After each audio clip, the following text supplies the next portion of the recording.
There are no Republicans, no Democrats who are supporting reparations either. Why are we holding Bernie Sanders to a standard that you're not holding anyone else to? Right. Now, to Montague's point, he ain't voting for any. It's like, Tim, I'm voting Hillary because, I mean, look at Bernie. Why did I vote for him? He won't even vote for our reparations.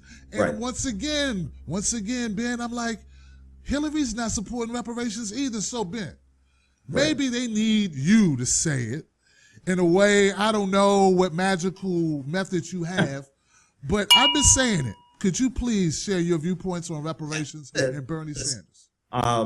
One, it's a red herring, right? At best, it's a straw man, actually, where they're throwing up this argument to make us chase after this and knocking it down really easy, saying Bernie Sanders doesn't support reparations, so he doesn't support black people, so we shouldn't give him our vote. Well, all right, so then who are you going to vote for? Because if that's the case, then you shouldn't vote at all. And if you believe that not voting at all is an option, then you are really just, you're abdicating your responsibility to select your leadership, right? You're turning it over to everyone else. So if you are going to vote, then this argument is completely irrelevant, because then you have no one to vote for, because Barack Obama doesn't support reparations. Nobody supports reparations except the gentleman who forwarded HR 40, and he presented it every single year. So that's the bottom line of it. But then the fundamental argument underneath it is flawed from Ta-Nehisi Coates, right? And I wrote about this, and the point is, with reparations is an economic solution,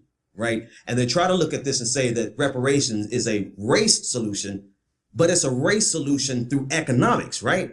Reparations is money. Right. That's just bottom line of it, right? And so Ta-Nehisi Coates' goal is, he's saying that we need reparations. Reparations mean that we as black people would get something separate and different than any other culture, black race, ethnicity.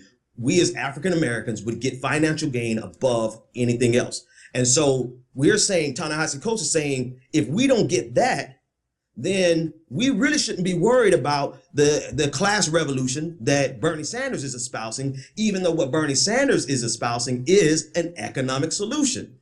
The only difference between Ta-Nehisi Coates' economic solution and Bernie Sanders' economic solution is that Bernie Sanders' solution is going to hit all people in a certain economic strata, right? It's going to help everyone who's working class, middle class, working poor, right? Black or indifferent. Ta-Nehisi Coates' reparations is only going to help African Americans. So how much sense does it make for us to turn down a solution, an economic solution, simply because it's going to help other people while we wait for something that nobody supports, which is economic reparations for just us? Makes no sense at all.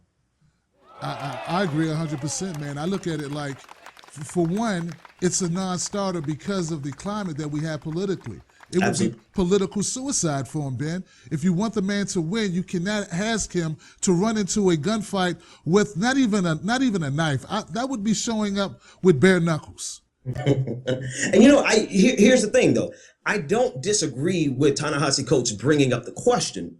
I disagree with them making the issue against which we should vote or not support Bernie Sanders. Right. Because if that's the issue for which we're not going to support Bernie Sanders, then we don't have an option to vote at all. Then every black person needs to stay home and not vote. And that is one of the dumbest solutions that I've ever heard in my life.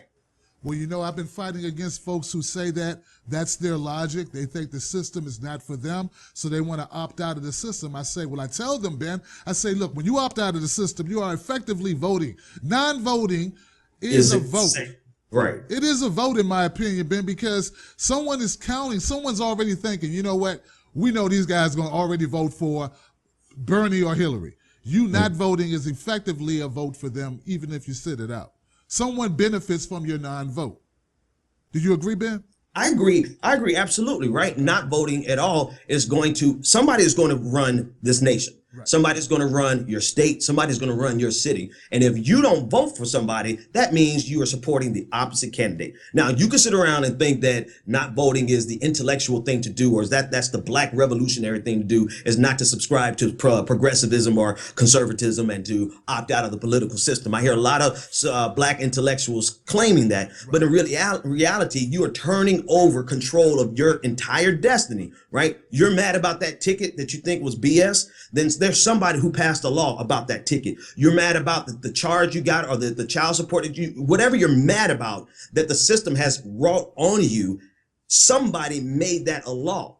And so you could run around here acting like the political system has nothing to do with you, when the reality of it is most of everything you complain about every day is because of the political system. Now, how much sense does it make to opt out of that? I don't think it makes any sense.